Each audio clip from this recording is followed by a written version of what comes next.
Welcome back. Now, a report by Youth Bridge Foundation, which sought to find out youth political participation in Ghana's electoral processes, post-election accountability, has revealed that over 60% of the youth have not read any of the political party manifestos. The research sampled 299 young people across Ghana and also found out that these young people use television as their main source of information. The youth constitutes approximately about 58% of Ghana's voting population. And in the studio tonight, I have the Samuel, who is a programs manager of Youth Bridge Foundation. Good evening, sir. Thank you very much. Good evening. It's great to have you here. Now, this your research is pretty timely, but I need to get a better understanding of what really you sought to achieve and the outcomes you got, what they mean to the objectives overall.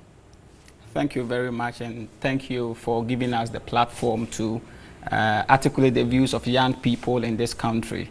The basis of our research is the fact that the voting population of this country, young people, constitute about 58.44%. And so this is a very huge demographic dividend that we could harness. And so engaging such a population means that we're engaging majority of people in this electoral period.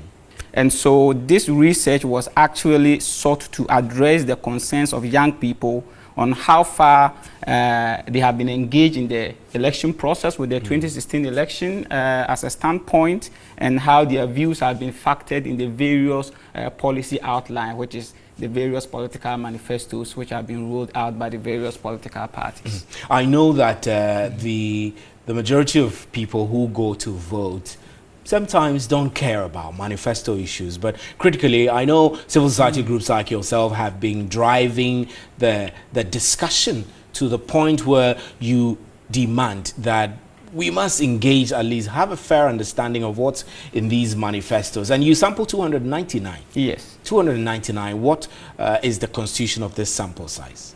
Well, it constitutes actually various students from the various campuses, from the University of Ghana, resident students from the Kwame Nkrumah University of Science and Technology, and then University of Cape Coast. So basic criteria is that you must be in the university to be selected. That's a pre-selection criteria. Yes, right? I mean, the ideal situation is that we would have loved to sample almost, you know, when you talk about the youth, the wide majority. Yeah, the wide majority, but because of time and because of resource constraints. So that's why I'm asking whether being in university was an important selection criteria, because then the assumption is that those in university are expected to read the manifestos. Exactly. If they are not in university but they can read and write, is it your anticipation that they won't take the manifestos serious? Like we always say, you know, the university represents an academic environment, and so that is not to downplay those people who have not been able to be in the university, but one will expect that if you are at the university level, you should be able to be involved in certain political processes. Your interest in key policy issues should not only be interest, but you should get the facts as presented by the various political parties. Exactly the point. And is this a worrying trend? The trend that you found that only a few percent, just barely half, are reading the manifestos?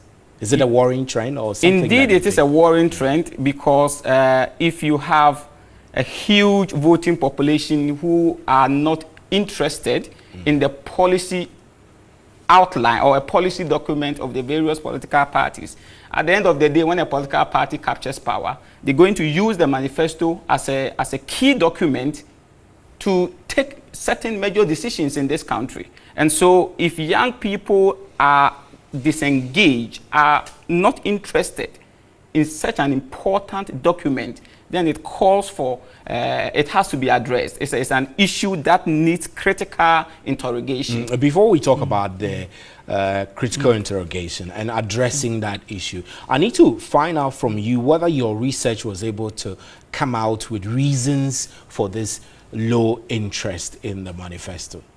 Of course.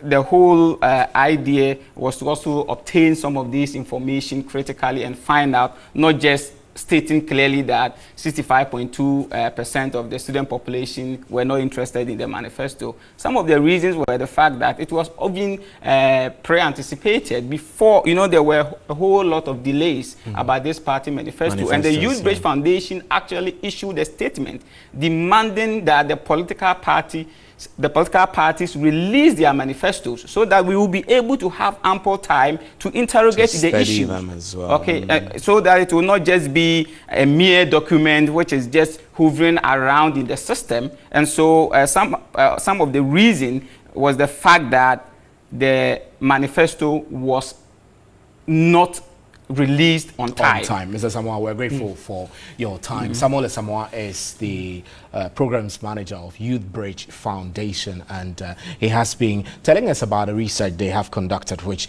indicates that about 65.2% of young people are not interested in the political party manifestos a couple of days to the general elections. I'm Stephen Enti. We have more news for